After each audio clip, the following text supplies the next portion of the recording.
നമസ്കാരം. ബ്രെയിൻ ജിംനാസ്റ്റിക്സിലേക്ക് സ്വാഗതം. ഇന്ന് സാധാരണയിൽ നിന്ന് അല്പം വ്യത്യസ്തമായിട്ട് നമ്മൾ ഒരു രണ്ട് പ്രത്യേകതകളുള്ള ഒരു പസിലാണ്. അപ്പോൾ അതിൻ്റെ ഒന്നാമത്തെ പ്രത്യേകത എന്ന് വെച്ച് കഴിഞ്ഞാൽ ഇത് നിങ്ങൾ ഉണ്ടാക്കാനായിട്ട് ശ്രമിക്കണം. അതായത് ഉണ്ടാക്കി എടുത്തതിന് ശേഷം മാത്രമേ ഈ പസിൽ നിങ്ങൾക്ക് ചെയ്യാൻ പറ്റത്തുള്ളൂ. അപ്പോൾ ആദ്യമേ ഇതൊന്ന് കൺസ്ട്രക്ട് ചെയ്യണം. അപ്പോൾ കൺസ്ട്രക്ട് ചെയ്ത് കഴിയുമ്പോഴത്തേക്കാണ് പസിൽ. അതായത് ഈ പസിൽ നിങ്ങൾ സ്വന്തമായിട്ട് നിർമ്മിച്ച് കഴിഞ്ഞിട്ട് അതിനെ സോൾവ് ചെയ്യാൻ ശ്രമിക്കുകയാണ്. അപ്പോൾ ഇത് കൺസ്ട്രക്ട് ചെയ്യണമെന്ന് പറയുമ്പോഴത്തേക്കും ഒത്തിരി വലിയ സാധനങ്ങളൊന്നും ആവശ്യമില്ല. നമുക്ക് വളരെ സിമ്പിളായിട്ടുള്ള ആവശ്യമുള്ളൂ. വെറുതെ ഒരു A4 പേപ്പർ ഉണ്ട്. അപ്പം ഇത് A4 പേപ്പർ. അപ്പോൾ ഈ പേപ്പറിൽ നിന്ന് നമുക്ക് ഇതിൻ്റെ ഈ നീളം കൂടിയ വശമില്ലേ, അപ്പോൾ അവിടെ നിന്ന് ഒരു 1/2 ഇഞ്ച് അല്ലെങ്കിൽ 1/4 ഇഞ്ച് വീതിയിൽ 2 പേപ്പർ സ്ട്രിപ്പുകൾ ഇങ്ങനെ നീളത്തിൽ മുറിച്ചെടുക്കണം. അതായത് ഞാൻ മുറിച്ചെടുത്തിരിക്കുന്ന പേപ്പർ സ്ട്രിപ്പുകൾ കണ്ടോ. ഇത് 1, 2 പേപ്പർ സ്ട്രിപ്പുകൾ. അപ്പോൾ ഈ 2 പേപ്പർ സ്ട്രിപ്പുകൾ ഉപയോഗിച്ചിട്ടാണ് നമ്മൾ പസിൽ കൺസ്ട്രക്ട് ചെയ്യുന്നത്. അപ്പോൾ ആദ്യമേ ചെയ്യേണ്ടതെന്ന് വെച്ച് കഴിഞ്ഞാൽ ഒരു പേപ്പർ സ്ട്രിപ്പ് എടുത്ത് കഴിഞ്ഞിട്ട് അതിങ്ങനെ അതിൻ്റെ അറ്റങ്ങൾ തമ്മിൽ ഇങ്ങനെ വെക്കുക. അതിനുശേഷം അല്പം പശ എടുത്തിട്ട് ഇതിൻ്റെ ഇവിടെ നിന്ന് തേക്കുക.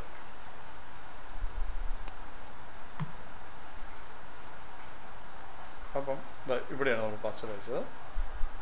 ഇവിടെ നമുക്ക് ഇതിങ്ങനെ ഒരു ലൂപ്പ് കിട്ടും.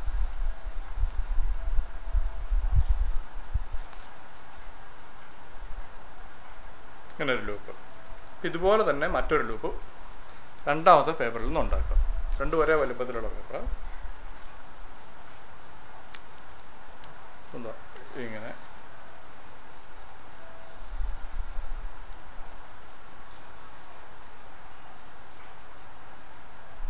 ഇങ്ങനെ ചെയ്യുന്നു. അതിനുശേഷം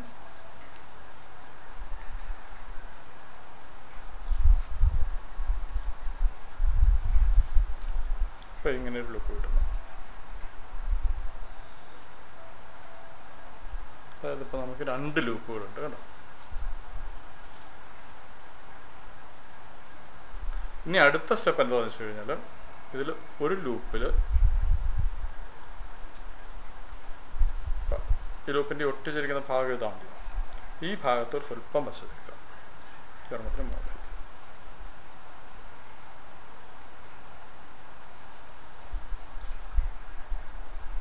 അതിനുശേഷം രണ്ടാമത്തെ ലൂപ്പ് എടുത്തിട്ട് രണ്ടാമത്തെ ലൂപ്പിൽ ഒട്ടിച്ചിരിക്കുന്ന ആ ഭാഗം ഇതിൻ്റെ മുകളിലേക്ക് ഇങ്ങനെ വെക്കുക.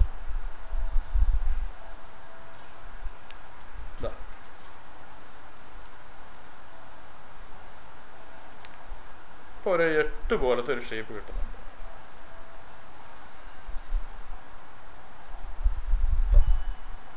അപ്പം നടുക്കിങ്ങനെ ജോയിൻ ചെയ്തിട്ടുള്ള ഒരു ലൂപ്പ് കിട്ടും. 8 പോലെ കിട്ടും. ഇനി ഒരു സ്റ്റെപ്പും കൂടിയേ ഉള്ളൂ ഈ പസിൽ പൂർത്തിയാകാനായിട്ട്. ഒരു പേന എടുത്തു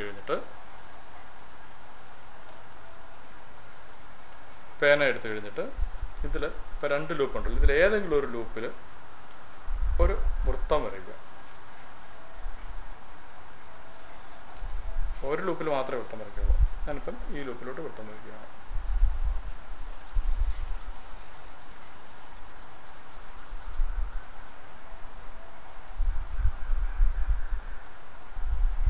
ക്യാമറയിൽ വൃത്തം കാണാനായിട്ട് പ്രയാസം നേരിടുന്നുണ്ട്.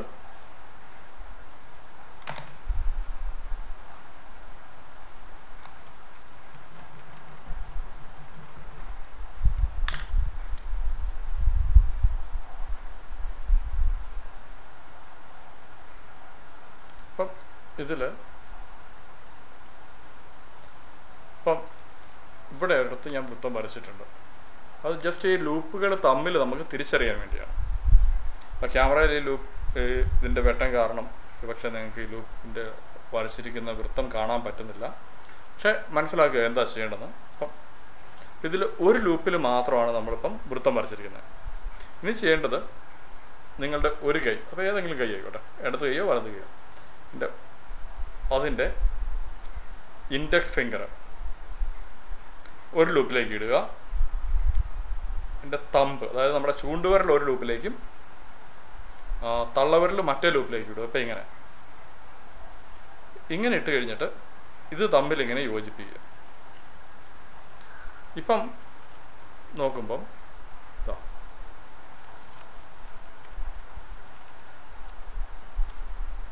ഇപ്പം നിങ്ങളുടെ ഇപ്പം ഇവിടെ കാണാവുന്ന പോലെ ഇവിടെ ഈ തമ്പിൻ്റെ സൈഡിലാണ് നമ്മളിപ്പം വരച്ചിരിക്കുന്ന വൃത്തമുള്ളത്. തമ്പിൻ്റെ ഇവിടെയുള്ള ലൂപ്പിലാണ്. ഈ പസിലിൻ്റെ എന്താണെന്ന് ചെയ്യേണ്ടതെന്ന് വെച്ച് കഴിഞ്ഞാൽ ഈ യോജിപ്പ് വിടിയിപ്പിക്കാതെ, അതായത് ഇത് യോജിച്ച് തന്നെ ഇരിക്കണം. ഇവിടെയുള്ള പശയൊന്നും വിടിയിപ്പിക്കാൻ പാടില്ല, മുറിക്കാൻ പാടില്ല, വേറെ ഒരു ടൂളും ഉപയോഗിക്കാൻ പാടില്ല. പക്ഷേ ഈ തമ്പിൻ്റെ ഇവിടെയുള്ള സർക്കിള് ഇവിടെ ഇൻഡെക്സ് ഫിംഗറിൻ്റെ മുകളിലേക്ക് വരണം. അതായത് ഈ പസിൽ സോൾവ് ചെയ്ത് കഴിയുമ്പോഴത്തേക്ക് നിങ്ങൾക്ക് ഈ ഒരു രീതിയിൽ കാര്യം കിട്ടണം. ഇപ്പം ഇൻഡെക്സ് ഫിംഗറിൻ്റെ മുകളിലാണ് മാർക്ക് ചെയ്തിട്ടുള്ളത്. അപ്പം ആ ഒരു രീതി, അതായത് ഇപ്പം ഞാൻ ചെയ്തതെന്ന് വെച്ച് കഴിഞ്ഞാൽ ഇതിങ്ങനെ വിടിയിപ്പിച്ചിട്ട് ഇങ്ങനെ മാറ്റിയിടുകയാണ് ചെയ്തത്. ഇത് വിടിയിപ്പിക്കാതെ എങ്ങനെ ഈ മാർക്കിങ് ഈ വിരലിൻ്റെ മുകളിലേക്ക് മാറ്റാം, അതാണ് ഇന്നത്തെ പസിൽ. ഇതിൻ്റെ ഉത്തരം ഞാനിവിടെ കൊടുക്കുന്നില്ല. നിങ്ങൾ സ്വയം പരിശോധിച്ച് നോക്കുക, സ്വയം കണ്ടെത്താൻ ശ്രമിക്കുക. എല്ലാവർക്കും ശുഭാശംസകൾ. മറ്റൊരു പസിലുമായി വേറൊരു ദിവസം വരുന്നതാണ്. Thank you.